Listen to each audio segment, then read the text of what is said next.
Olá, sejam todos muito bem-vindos a esta nossa análise. Sabe, o descontentamento talvez seja a experiência humana mais universal que existe e, ao mesmo tempo, é a mais subestimada. Ele não chega avisando, né? Ele vai se infiltrando assim pelas frestas do nosso dia a dia. Vamos pensar numa segunda-feira de manhã. O alarme toca e pronto, o descontentamento já está ali de prontidão. E não precisa de nenhum grande desastre, não. Basta um gole de café que derrama na camisa limpa, uma resposta meio seca numa mensagem ou olhar para aquela montanha de roupa suja esperando na lavanderia. E acabou.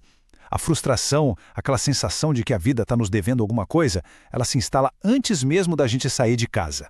É como uma sombra que acompanha a gente, sempre sussurrando que a felicidade está em outro lugar, em outras circunstâncias, com outras pessoas. E é diante dessa realidade que está em todo lugar, que a nossa análise de hoje vai mergulhar na obra fundamental da autora contemporânea Megan Hill, chamada Contentamento, Vendo a Bondade de Deus. A Hill, uma precisão teológica e pastoral impressionante, nos apresenta uma tese central que, desafia completamente a nossa ideia moderna sobre o assunto. Ela argumenta que o contentamento bíblico não tem nada a ver com uma resignação passiva, sabe? Aquela apatia, um conformismo preguiçoso com a vida. Pelo contrário, é uma disciplina espiritual ativa, cheia de vigor e totalmente intencional. É uma arte que se aprende com esforço e dedicação, é uma graça de Deus que a gente exercita todo santo dia na arena da vida real. O objetivo da nossa aula de hoje, portanto, é explorar de forma acadêmica a definição, o valor que não tem preço, a fonte única e a aplicação prática dessa virtude. E vamos fazer isso adaptando as reflexões para o nosso contexto aqui no Brasil, um país com tantos contrastes, tantos sonhos e, claro, tantas frustrações. Nós vamos investigar, passo a passo, como é que a fé cristã nos oferece as ferramentas para cultivar um coração que seja verdadeiramente tranquilo, mesmo vivendo num mundo que, sem parar e de todas as formas, nos empurra para uma insatisfação que parece não ter fim. Muito bem. Então, vamos mergulhar nisso. Nossa jornada vai ser estruturada em 6 grandes sessões, como a gente pode ver aqui no nosso roteiro. Vamos começar pelo porquê. Qual é o imenso valor do contentamento em um mundo que é obcecado pela ideia do mais? Logo em seguida, a gente vai identificar a sua única fonte verdadeira, a única que se sustenta, a pessoa e a obra de Jesus Cristo. Depois, vamos aprender a ajustar as nossas lentes teológicas, para interpretar do jeito certo as circunstâncias que nos cercam. A quarta sessão vai nos ensinar a arte de disciplinar e reordenar os nossos desejos. Na quinta, a gente vai descobrir a gratidão como o antídoto mais poderoso que existe contra o veneno da queixa. E por fim, vamos colocar toda essa teoria à prova, aplicando esses princípios em áreas bem concretas de luta do nosso dia a dia, como trabalho, finanças, relacionamentos. Olha, essa vai ser uma imersão profunda, de verdade. Nosso objetivo final é entender e, o que é mais importante, começar a experimentar aquilo que um teólogo puritano lá do século XVII, o Jeremiah Burroughs, definiu de um jeito clássico que nunca foi superado. Para o Burroughs, o contentamento cristão é aquela doce, interior, tranquila e graciosa disposição de espírito que se submete livremente e se deleita na sábia e paterna disposição de Deus em toda e qualquer condição. Guardem bem cada palavra dessa definição. Doce, não amarga. Interior, ou seja, não depende do que acontece fora. Tranquila, não ansiosa. Graciosa porque é fruto da graça. Essa definição vai ser nossa estrela-guia durante todo este estudo. Vamos começar então nossa primeira sessão com uma pergunta que é fundamental. Uma pergunta que bate de frente com o espírito da nossa época. Por que o contentamento é tão valioso? Em um mundo que nos bombardeia o tempo todo com a mensagem de que a satisfação está no próximo celular, na próxima conquista, no próximo relacionamento, na próxima viagem, qual é o valor real, o grande ganho, como a Bíblia diz, de estar satisfeito aqui e agora? A Megan Hill, na obra dela, conta uma história pessoal que ilustra de um jeito perfeito essa nossa tolice de colocar a esperança de felicidade na mudança das circunstâncias. Quando ela estava na 7ª série, ela se convenceu de que um casaco vermelho, um modelo específico, era a chave para a felicidade dela. Ela ficava fantasiando que, quando vestisse aquele casaco, ia se tornar popular e bonita, admirada, a vida finalmente seria completa. Anos depois, já adulta, ela achou o tal casaco esquecido no fundo do armário e percebeu, com uma mistura de humor e um pouco de tristeza, que ele não tinha mudado absolutamente nada de importante na vida dela. Todos nós temos o nosso casaco vermelho, não é mesmo? Pode ser um emprego novo, um diploma, um casamento, uma casa maior, o carro do ano. Essa crença, que é quase uma idolatria, de que uma mudança externa pode resolver um problema que é na verdade interno, e essa reflexão nos leva direto para a verdade desse versículo em Provérbios. Uma verdade que vai na contramão do que a gente costuma pensar. O que é realmente impressionante aqui é a metáfora. É uma metáfora quase médica, quase clínica, que a Escritura usa. A expressão em hebraico para coração em paz é lev marpé, que pode ser traduzida como um coração que cura. A ideia é que a paz interior, o contentamento, funciona como se fosse um remédio, sabe? Gerando vida e saúde para o corpo todo. Em contraste, a inveja, que é um dos frutos mais amargos do descontentamento, é descrita como uma doença degenerativa, que apodrece os ossos. É uma corrosão que acontece por dentro. Uma doença espiritual que vai consumindo a pessoa de dentro para fora. A sabedoria bíblica aqui é de uma profundidade incrível. E em muitos aspectos já foi até confirmada pela ciência moderna, que estuda os efeitos devastadores do estresse crônico e das emoções negativas sobre o nosso corpo. A busca sem fim por mais não nos dá vida. Pelo contrário, ela nos adoece. O autor da carta aos Hebreus nos chama a nos livrarmos de todo o peso e do pecado que tenazmente nos assedia, para que a gente possa correr com perseverança a carreira que nos foi proposta. E o descontentamento se encaixa perfeitamente nessa descrição. Ele é um fardo. John Bunyan, outro puritano do século XVII, naquela alegoria famosa e atemporal, O Peregrino, descreve o personagem principal, o cristão, sofrendo debaixo do peso de um fardo gigantesco nas costas, que simbolizava o seu pecado e a sua culpa. Aquele fardo o deixava angustiado, atrapalhava seus movimentos, roubava sua alegria e o impedia de aproveitar as bênçãos da jornada.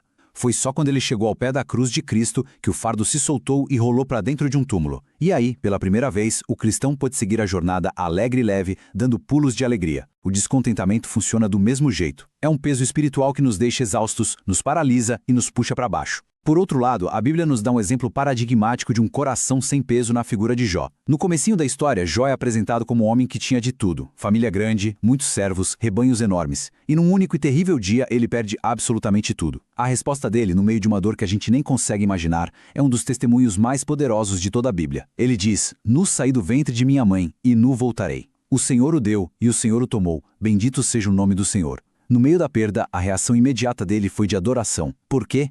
Porque, como o texto nos diz, Jó temia a Deus e se desviava do mal. A identidade e o valor dele não estavam nas coisas que ele tinha, mas no seu relacionamento com Deus.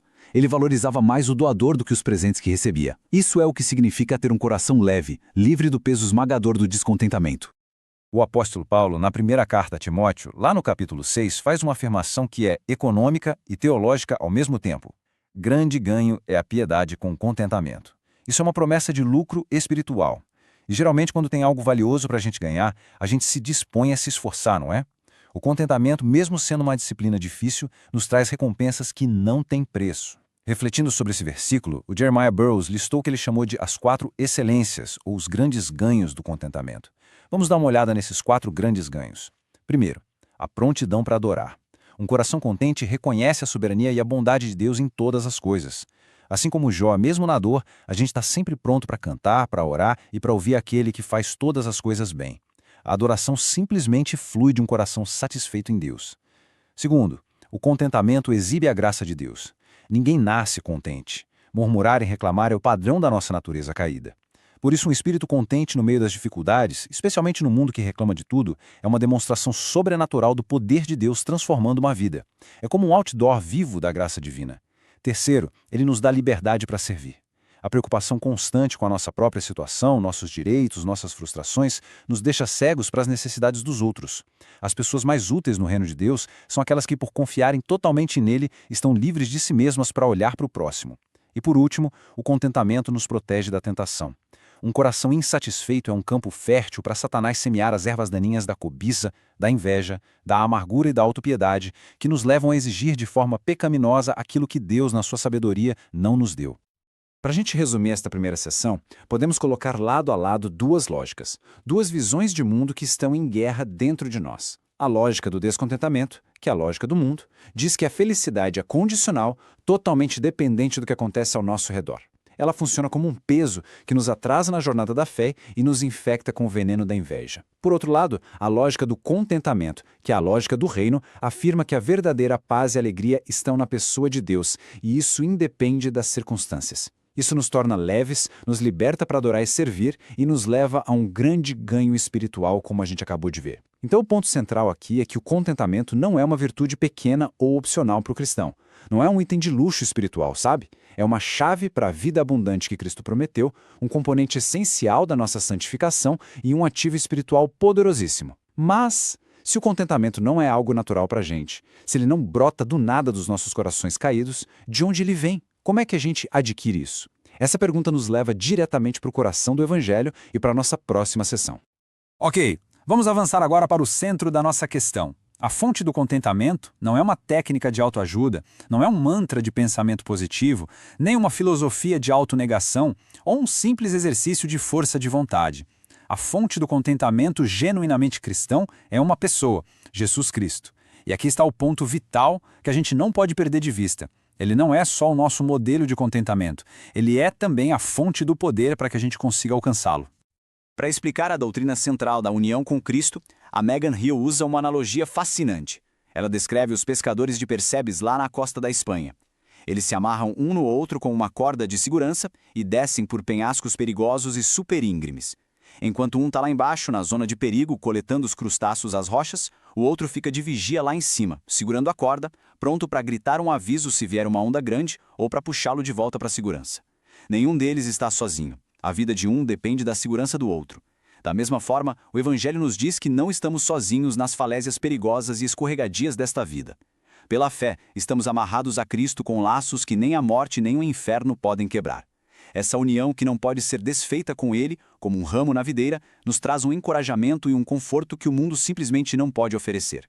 Saber que estamos seguros no amor incondicional de Cristo liberta nossos corações da rivalidade, da comparação, da cobiça. Nossa identidade e nosso valor não estão mais à deriva, dependendo das circunstâncias ou da comparação com os outros, mas estão firmemente ancorados em quem nós somos em Cristo. Agora, este slide detalha Cristo como nosso exemplo supremo e vale muito a pena meditar em cada um desses pontos. Pense na profundidade desses paradoxos. Ele era o rei do universo, adorado por anjos, mas se esvaziou de sua glória e se tornou um servo, lavando os pés de homens pecadores. Ele era o Deus autossuficiente, que sustenta todas as coisas, mas se sujeitou, por vontade própria, à fome, à sede, ao cansaço e à pobreza. Ele era perfeitamente inocente e justo, mas recebeu acusações falsas, traição e a punição mais injusta da história em silêncio, sem abrir a boca para reclamar. Em nenhum momento ele murmurou contra Deus Pai ou sentiu inveja da vida mais fácil dos outros. A vida inteira dele foi uma demonstração contínua de submissão confiante e contente à vontade do Pai. E a demonstração mais pura e mais agonizante disso foi a sua oração no Getsêmani. Diante da perspectiva do horror da cruz, ele, na sua perfeita humanidade, expressa seu próprio desejo: meu Pai, se possível, afasta de mim este cálice. Mas, num ato de supremo contentamento e confiança, ele submete livremente a sua vontade à do Pai. Contudo, não seja como eu quero, mas como tu queres. Este é o contentamento em sua forma mais pura e radical, confiar que o plano do Pai é perfeito, mesmo que isso signifique um sofrimento imenso para nós. Mas Cristo é infinitamente mais do que um exemplo a ser imitado. Se ele fosse só um exemplo, a gente estaria numa situação bem complicada, porque existe um abismo enorme entre saber o que é certo e ser capaz de fazer o que é certo. A boa notícia do Evangelho é que Cristo é também o nosso poder.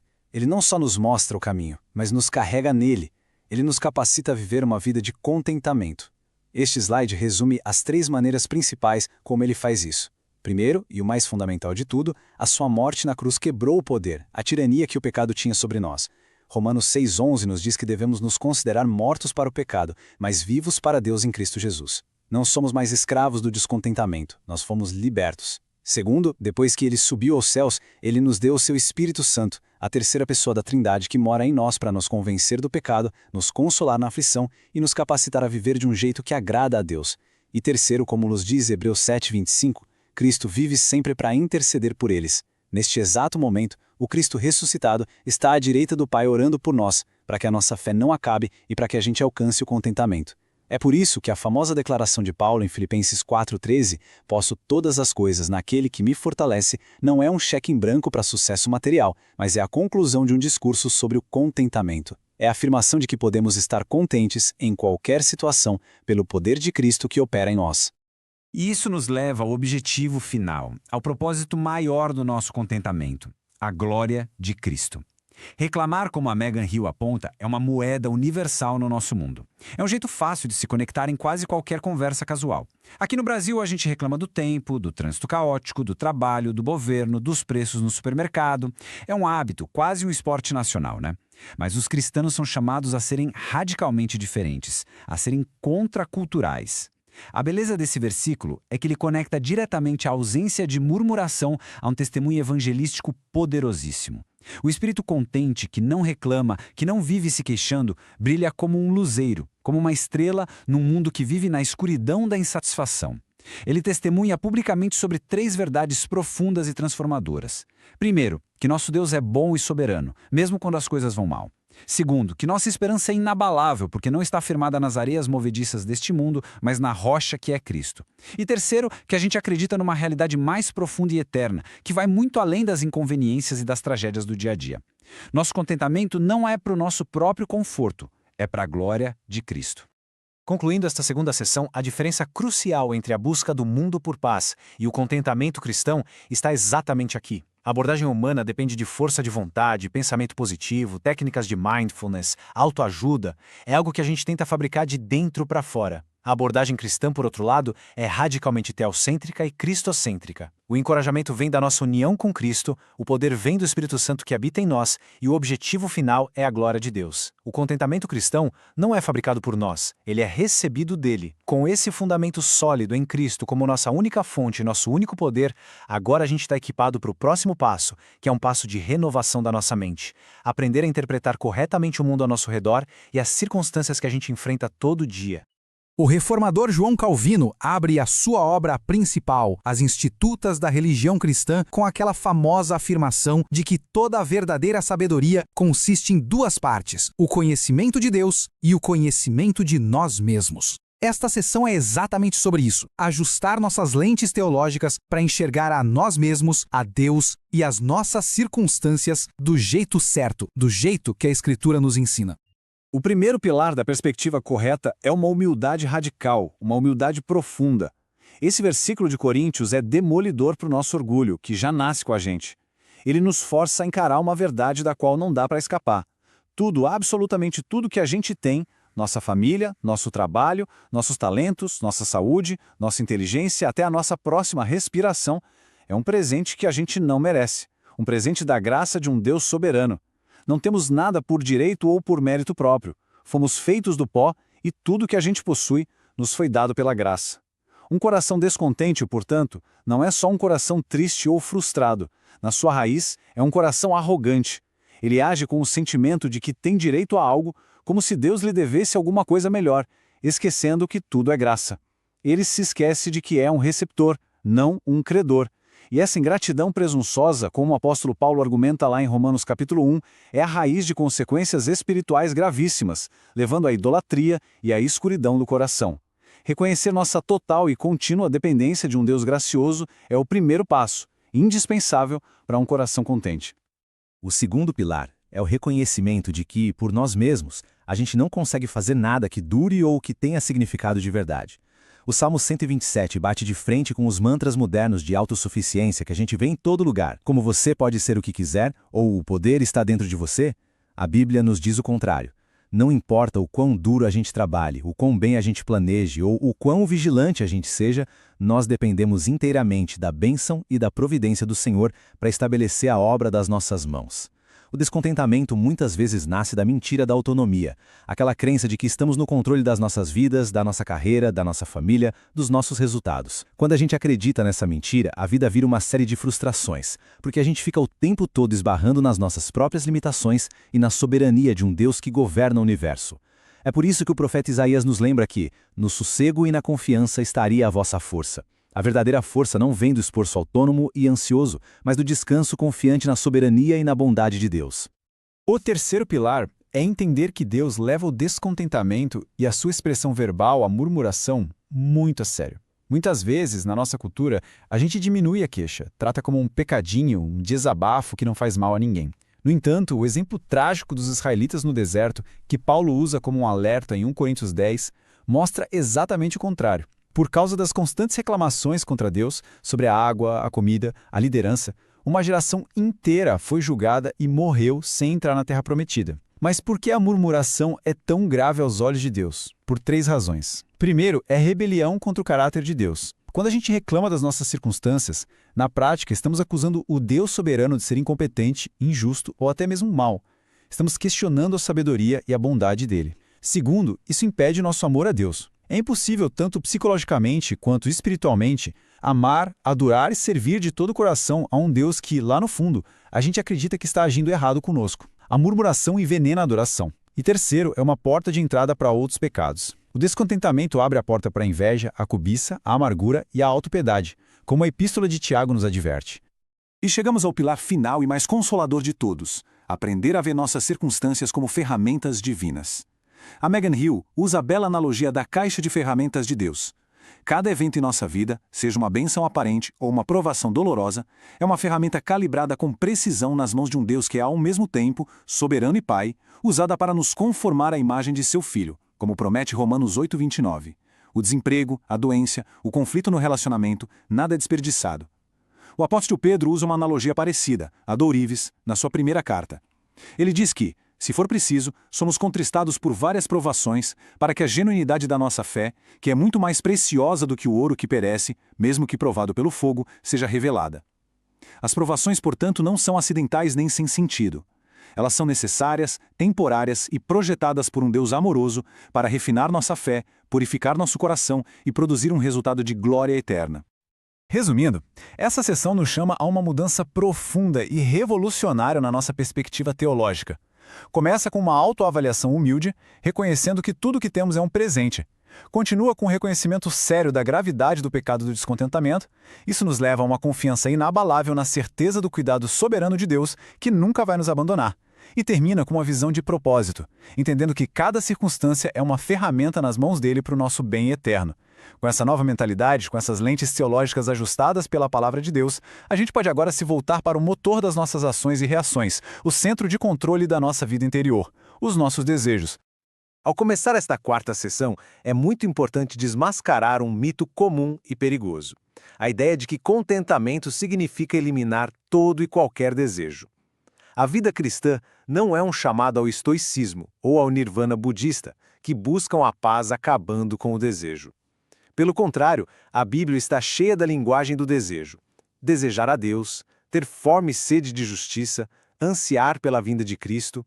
A questão, portanto, não é eliminar o desejo, mas sim cultivar os desejos certos e alinhá-los com a vontade e as prioridades de Deus. O conceito-chave aqui, muito presente na teologia de Agostinho, é o de desejos ordenados, ordo amoris. Nossos corações, como o profeta Jeremias afirma, são enganosos e doentes. Por natureza, nossos desejos são uma bagunça. A gente ama mais a criatura do que o Criador, deseja mais o que é passageiro do que o que é eterno, busca mais a nossa própria glória do que a de Deus. Por isso, como o salmista ora no Salmo 119, a gente precisa que Deus ativamente incline nosso coração aos seus testemunhos e não ao ganho egoísta. Isso quer dizer que nossos desejos precisam ser ativamente treinados, disciplinados e reordenados pela graça de Deus, através da sua palavra e do seu Espírito. Nesse trecho do Sermão no Monte, Jesus nos dá o roteiro divino para a gente ordenar nossos desejos.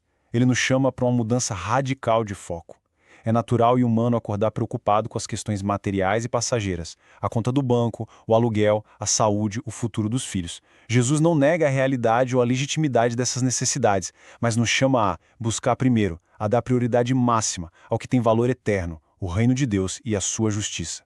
E para nos libertar da ansiedade que paralisa e que vem junto com as preocupações materiais, ele nos dá duas verdades preciosas e inabaláveis. Primeira, vosso Pai Celestial bem sabe que necessitais de todas elas. Ele não é um Deus distante e desinteressado, ele é um Pai que conhece nossas necessidades mais de perto do que nós mesmos. Segunda, todas estas coisas vos serão acrescentadas. Ele promete prover o que for necessário. Essa dupla segurança, o conhecimento dele e a provisão dele, nos liberta para que a gente possa priorizar o que é eterno, confiando que ele vai cuidar do que é temporal. A oração do Senhor, que Jesus ensina um pouco antes, é o modelo perfeito para a gente treinar nossos desejos. Analisando a estrutura dela, como este gráfico ilustra, a gente vê uma hierarquia muito clara. As 3 primeiras petições são totalmente focadas em Deus e na glória dele. Santificado seja o teu nome, venha o teu reino, seja feita a tua vontade.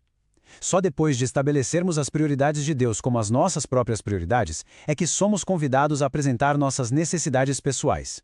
O pão de cada dia, o perdão dos pecados e a proteção contra o mal. O Jeremiah Burroughs usa uma ótima analogia para explicar como desejar a glória de Deus nos traz satisfação pessoal. É como um torcedor fanático cujo time vence o campeonato. O torcedor nunca tocou na bola, não deu um passe, mas ele grita, nós vencemos, e vai para casa feliz da vida e satisfeito. Por quê?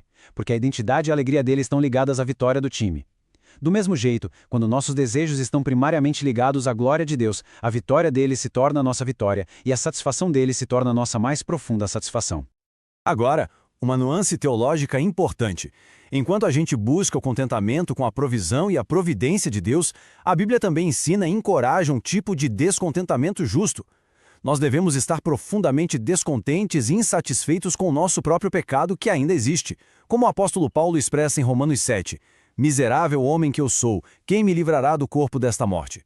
Devemos nos sentir incomodados e indignados com a injustiça, a opressão e o mal que vemos no mundo, como o salmista que chorava rios de lágrimas porque as pessoas não guardavam a lei de Deus.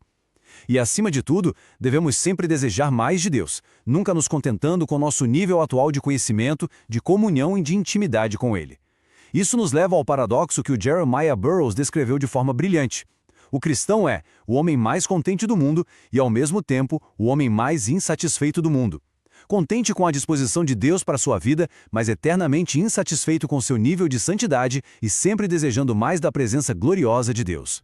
Em resumo, o coração contente não é um coração vazio, sem desejos, mas um coração cujos desejos foram disciplinados e reordenados pela graça. Ele se move de um estado de desejos desordenados, focados em si mesmo, no que é passageiro e que geram uma ansiedade crônica, para um estado de desejos ordenados que se alinham com as prioridades eternas de Deus, focam na glória e na vontade dele e, como resultado, produzem uma paz profunda e duradoura que o mundo não pode dar nem tirar.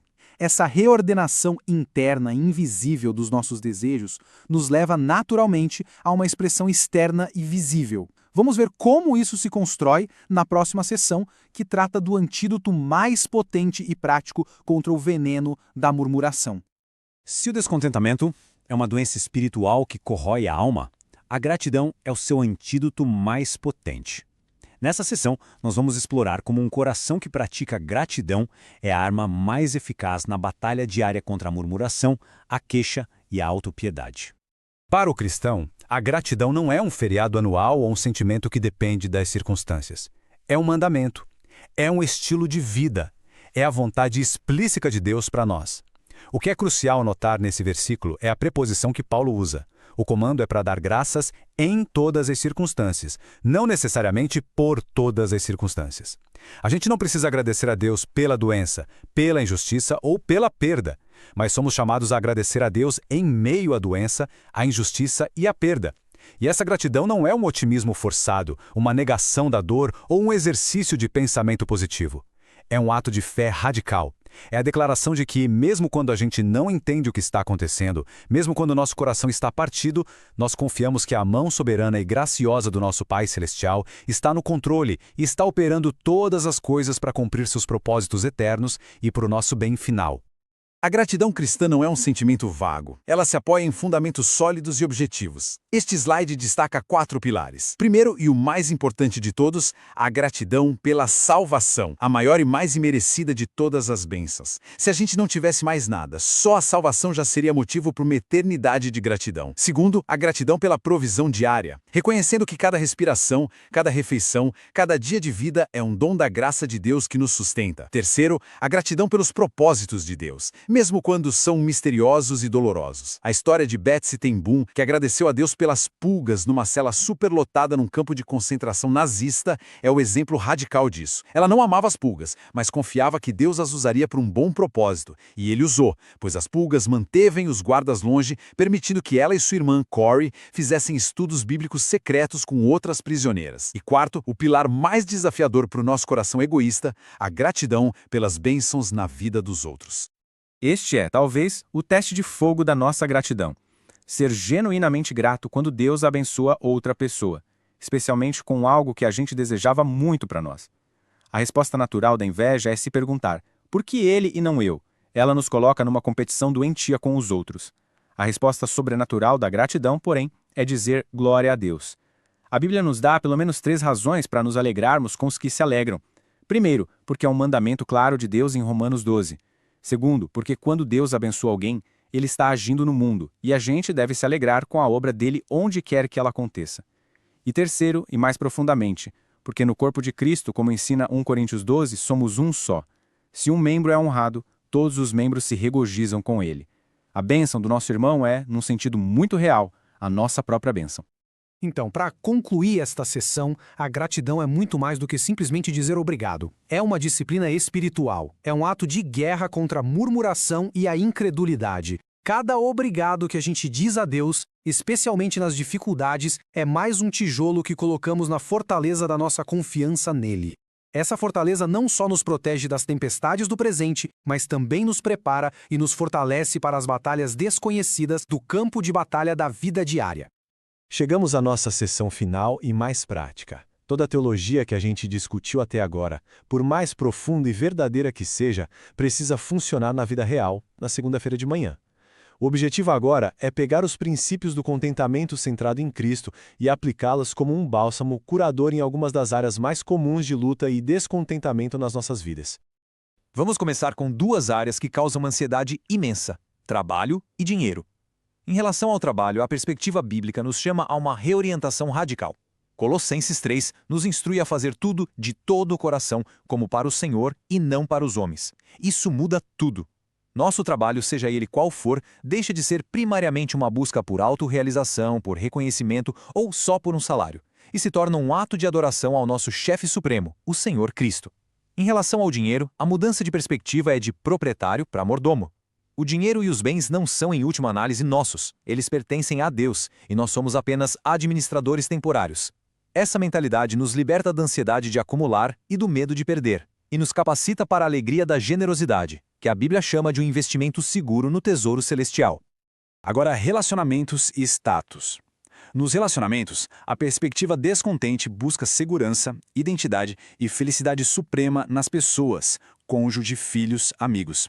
A história de Horácio Spafford, que escreveu o hino Sou Feliz com Jesus, depois de perder suas 4 filhas no naufrágio, nos mostra de forma tão forte que a segurança suprema não pode estar nas pessoas, mas em Deus. A perspectiva contente ama as pessoas profundamente, mas confia em Deus acima de tudo. Quanto ao status, o mundo nos diz que ser grande é ser servido, reconhecido e ter poder. Jesus vira essa lógica de cabeça para baixo ao ensinar aos seus discípulos que quem quiser ser grande entre vós será vosso servo. A verdadeira grandeza, o status no reino de Deus, é encontrada no serviço humilde, seguindo o exemplo do próprio Cristo, que não veio para ser servido, mas para servir. E, finalmente, saúde e aparência. 2 áreas de intensa luta na nossa cultura obcecada pela imagem e pelo bem-estar físico.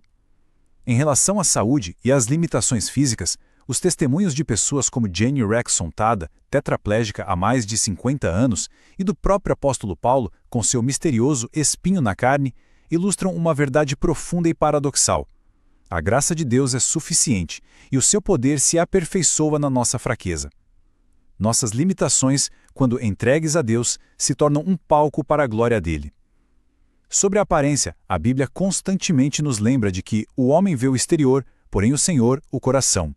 A perspectiva contente confia que nosso corpo foi projetado por Deus para os seus propósitos e se concentra na beleza que não perece de um espírito manso e tranquilo que é de grande valor aos olhos de Deus. A vida do apóstolo Paulo serve como estudo de caso definitivo sobre o contentamento. Depois de listar um catálogo de sofrimentos terríveis, naufrágios, espancamentos, fome, perseguições, prisões, ele faz esta declaração extraordinária, que vai contra toda a lógica. E o ponto crucial que a gente não pode perder é o verbo que ele usa. Eu aprendi a estar contente. Isso é fundamental. O contentamento não é um dom que já vem com a gente, não é um traço de personalidade com o qual algumas pessoas de sorte nascem. É uma habilidade espiritual que é aprendida através da prática, da disciplina, da provação e, acima de tudo, da dependência de Deus. E qual é o segredo que ele aprendeu e que o capacitava a estar contente tanto na abundância quanto na escassez? Não é uma técnica, uma filosofia, uma força de vontade sobre-humana. O segredo é uma pessoa. A capacidade dele de estar contente não dependia das circunstâncias, mas da força todo-suficiente que ele recebia continuamente de Cristo. A fonte do seu contentamento estava totalmente fora dele mesmo, e por isso era inabalável. E assim, a gente conclui a nossa jornada. Nós percorremos 6 sessões, explorando o valor inestimável do contentamento, sua única fonte em Cristo, A necessidade de uma perspectiva correta, a disciplina dos desejos, o poder da gratidão e a aplicação prática dessa virtude. A lição central, tanto de Megan Hill quanto de Jeremiah Burroughs, e principalmente das Escrituras, é esta: o contentamento é uma arte que se aprende, uma graça que se exercita, um músculo espiritual que se fortalece com o uso. E ele só é possível através da força que Cristo, nosso Salvador e sustentador, nos concede. A definição que abre este slide resume perfeitamente a questão. Contentamento não é sobre obter o que desejamos do mundo, mas sobre desejar, acima de tudo, o Deus que já possuímos pela fé em Cristo. Para quem deseja continuar a aprofundar este tema que é tão vital para a vida cristã, aqui estão alguns recursos altamente recomendados. O livro da Megan Hill, que serviu de base para grande parte do nosso estudo, é uma excelente porta de entrada contemporânea. A obra clássica do Jeremiah Burroughs, A Rara Joia do Contentamento Cristão, é um tesouro da teologia puritana profundo e pastoral. O livro da Melissa Kruger foca especificamente no pecado da inveja, um dos principais inimigos do contentamento. E as perguntas 144 a 146 do Catecismo Maior de Westminster oferecem uma análise teológica precisa e profunda do 10º mandamento, que trata da cobiça. Nós terminamos esta análise com uma pergunta provocativa e pessoal para reflexão. Não é uma pergunta para ser respondida rapidinho, mas para ser levada ao coração e à oração. Ao refletir sobre a própria vida, em que área, trabalho, finanças, relacionamentos, saúde, status, futuro, o chamado ao contentamento ressoa com mais força hoje? A jornada para aprender o contentamento é uma maratona, não uma corrida de 100 metros. Vão ter quedas, tropeços e dias de frustração. Mas é uma jornada na qual não estamos sozinhos. Que a verdade gloriosa de que podemos todas as coisas através de Cristo que nos fortalece, seja o nosso sustento, a nossa esperança e a nossa paz. Muito obrigado pelo seu tempo e atenção.